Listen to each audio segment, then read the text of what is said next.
Selama bertahun-tahun, peperiksaan menjadi cara utama untuk menilai pencapaian akademik pelajar di Malaysia. Namun, persoalannya, adakah peperiksaan berpusat benar-benar mencerminkan keseluruhan potensi pelajar?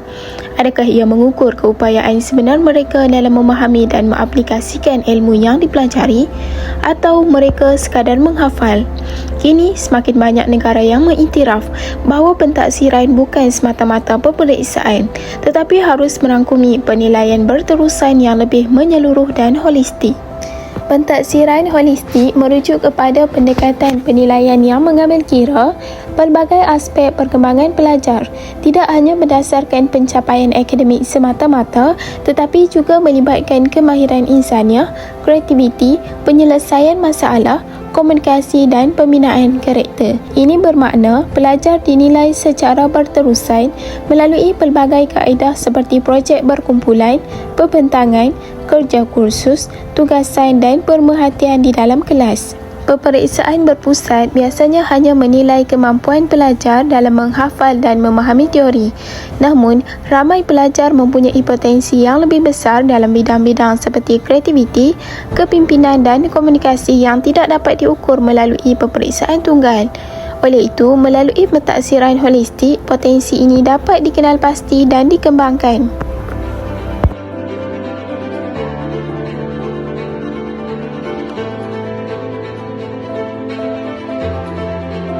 Pertama, sistem berasaskan peperiksaan.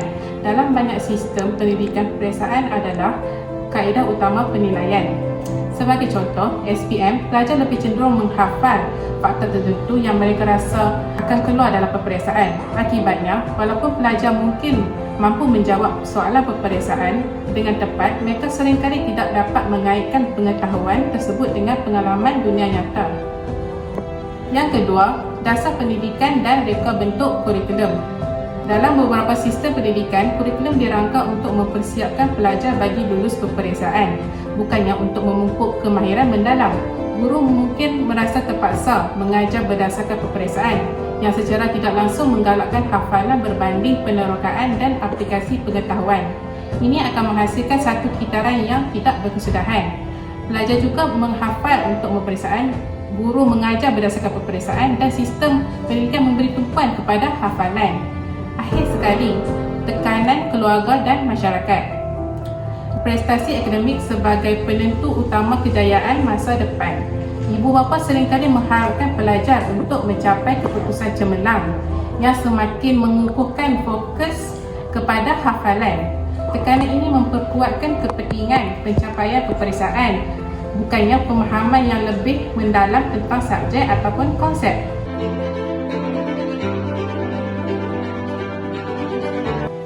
Namun, apa yang berlaku apabila kita hanya menghafal tanpa benar-benar memahami? Kesan jangka panjangnya boleh memberi impak besar terhadap perkembangan intelektual dan kehidupan pelajar. Pertama, tanpa pemahaman yang mendalam, pelajar mungkin tidak dapat menyelesaikan masalah atau membuat keputusan yang tepat dalam kehidupan sebenar. Kedua, sistem yang terlalu bergantung pada hafalan juga boleh menurunkan rasa ingin tahu pelajar. Mereka mungkin hanya belajar untuk lulus peperiksaan bukannya kerana minat atau keinginan untuk memahami dunia sekitar mereka. Hasilnya, motivasi untuk belajar dengan penuh semangat dan rasa ingin tahu semakin berkurang. Ketiga, pembelajaran sepatutnya menjadi proses sepanjang hayat. Namun apabila pelajar terlatih hanya untuk menghafal tanpa memahami, mereka mungkin akan sukar untuk terus belajar dan beradaptasi dalam dunia yang berubah dengan pantas. Akibatnya, mereka mungkin menghadapi kesukaran untuk terus berkembang secara profesional atau peribadi sepanjang hayat. Walaupun mereka mungkin berjaya dalam peperiksaan, mereka mungkin kurang bersedia untuk menghadapi cabaran dunia nyata yang memerlukan kemampuan untuk berfikir secara kritikal dan kreatif.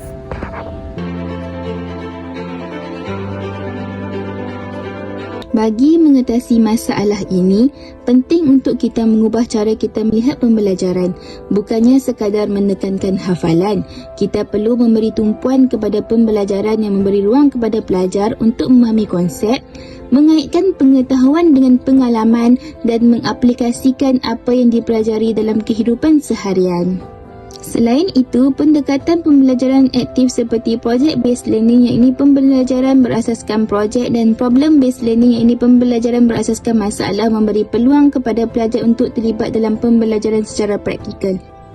Seterusnya, sistem penilaian perlu lebih holistik, memberi perhatian kepada usaha pelajar sepanjang tahun, kemajuan mereka serta keterlibatan dalam projek atau kerja kumpulan, bukan hanya bergantung pada ujian akhir. Penilaian berterusan yang berfokus kepada kemahiran dan pemahaman dapat memberikan gambaran yang lebih tepat tentang pencapaian pelajar dan mengurangkan tekanan peperiksaan. Melalui pendekatan ini, pelajar bukan sahaja mengingat tetapi juga memproses, mengaplikasi dan menilai maklumat yang akhirnya memperdalamkan pemahaman mereka. Akhir sekali, setiap pelajar mempunyai gaya pembelajaran yang berbeza. Ada yang visual, ada yang lebih praktikal dan ada yang lebih suka belajar melalui perbincangan. Sistem pendidikan yang menekankan pemahaman dan menghargai keberagaman ini memberi ruang kepada pelajar untuk belajar dengan cara yang paling sesuai dengan gaya mereka. Pendekatan pembelajaran berfokus kepada pemahaman lebih menekankan kemahiran berfikir secara kritis dan kreatif. Pelajar bukan hanya diingatkan untuk menghafal tetapi juga didorong untuk bertanya, berdiskusi dan mencapai pemikiran mereka sendiri.